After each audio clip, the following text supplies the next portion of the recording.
What the hell are Indiana fans doing? What Yeah, is Indiana basketball doing in general? I'm confused. You're the one that's dialed in on this, and I'm not. So what's going on?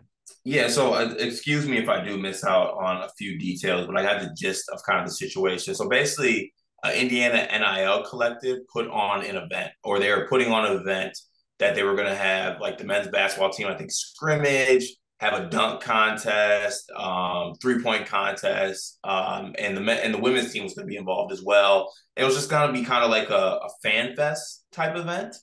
But I guess there were some hiccups with the NIL as far as the NCAA or the NIL collective or the people who run it said that the players aren't allowed to play in that. Like they can't do that. So like all these events go away, right? They still have the fan fest, they still have all these things, they do all this stuff. But the main thing that everyone was talking about, and I wanted to bring this up because I don't see the issue with it, but it had everybody else up in arms. So they had Christian Watford there, Indiana legend, one of my most favorite players to watch in the Big Ten, by the way. Love Mm-hmm. those Indiana teams. Love Christian Watford as a player. Mm-hmm. Big T-shirt, great jumper, loved it.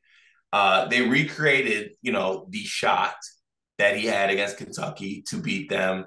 Last second 3-pointer, one of the most probably, I'll say iconic shots in college basketball history. When you think about Indiana, you think about Christian Watford. A lot of people bring up that shot. It's a pretty replayable clip. But basically, it was a mixture of Indiana fans, probably mostly Kentucky fans, but a couple Indiana fans too were like, "What is this? This is kind of cringy. Like, why are we recreating this shot with nobody on the court? Christian Watford hits a three, and then the men's team just like mobs him. It's just kind of a cringy type clip." And people are getting at them for being like, "You need to let this go. Like, this is insane. It was a regular season shot. Just let it go. You're gonna hold on to this forever." So I want to know your thoughts on it because I personally don't really have an issue with it, and I don't think it's just some random shot. It's probably one of the best moments of Indiana basketball history. I don't know if that's a good or bad thing, but I don't know. I didn't really see an issue with it, but it seemed to cause quite the stir on Twitter. I'm confused why anybody is upset about this. I might be blinded by my love for Christian Watford and that Indiana team in general and that moment. Like that, I remember where I was when I watched that game. It is the coolest thing that's happened in Indiana basketball. That's sad for Indiana basketball, but that doesn't mean we shouldn't like acknowledge it or celebrate. Like, I feel like if you say the words the Indiana shot, everybody knows what you're talking about. If you say the words the Christian Watford shot, obviously everybody knows what you're talking about. But like anytime there's a moment that's that quote unquote iconic that you can summarize it by saying the shot and people know, why should you not celebrate that? Like that was a really cool moment in college basketball for like Tom Crean mean mugging, like his reaction, like he was just stunned. The crowd goes crazy. That Kentucky team was nasty. Like everything about it was cool. Is it like a little lame that they put it on socials? Maybe. Like, I was the context here that like Indiana basketball official account was promoting it, or No, like I did think it just was a just like fan a. do it? I think it was just maybe an Indiana beat reporter. So then they did nothing wrong here. Like if just someone who was at this event puts a video out of that, there's nothing But I wrong with mean, that. but they chose to recreate it. Who cares? That's cool. like I or if it's not cool, like whatever. But like I don't know. I'm trying to think because most of our team's iconic shots came in the NCAA tournament, right? Like I'm trying, Mm. like the Corey Lucius shot. If Corey Lucius is back in East Lansing and they recreated that shot, I'm not like storming on Twitter to be like, this is so lame. Or like the Trey Burke Kansas shot. Like that's a really cool shot. And I would put the Christian Watford shot up there with like iconic moments. Yeah, it was a regular season thing, but it was a really cool play.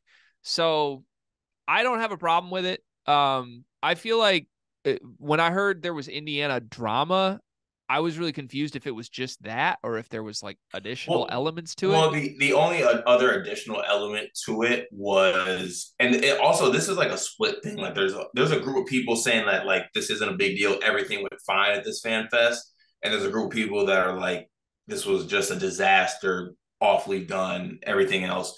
But the other main thing that perturbed people, I guess, was that the women's team got no acknowledgement. So like the Indiana women's team last year won the Big Ten, They were top 5 in the country. They were the number 1 seed.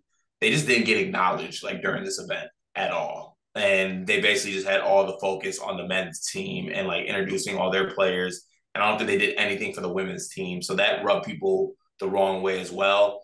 And then the Christian Watford shot thing. So it was just, I don't know. I think it's a big to do about nothing. But it was one of the bigger stories, I guess, in college basketball this weekend. In a slow weekend, I think, as you can tell by us talking about this. Yeah, I have my official verdict. One, we need some bigger stories in college basketball if this was one of the biggest. Two, it's time to abolish fan fests. The problem here is not that they like recreated the shot or that somebody recorded it or that Christian Watford was there. The problem is that fan fests in general stink. And this one seems like as horrible of a put on production of any fan fest possible. Like, but I've gone to like football fan fest. I've gone to Michigan State fan fest. I've gone to Michigan fan fest. They always stink. Like they cater to a very specific subset of your population's fan base that just, no offense, is not the highest IQ fan ever. So, and you watch the video of that, there was like 10% of Assembly Hall was full. So Indiana either did a horrible job promoting and selling tickets to this event, but in general, let's get rid of FanFest, man. Like if you want to hold a scrimmage or something, do it. Let your team play. Let people see that. Purdue, I think, did that pretty well. Purdue was like a sellout for their thing. That's cool. If we're just like bringing back some alumni and putting some video on the screen, we can do without that. We don't need that in college basketball. I'm with you on that. Okay. All right. So all in all, no major problem with Indiana then? Small problem? Not really. I mean, I'd be way worried about the fit of Ibaka, Renault, and Ware, and not what shot they're reenacting. Yeah, me too. All right. Get healthy, Xavier Johnson. Just want to say that explicitly clear. We're rooting for you.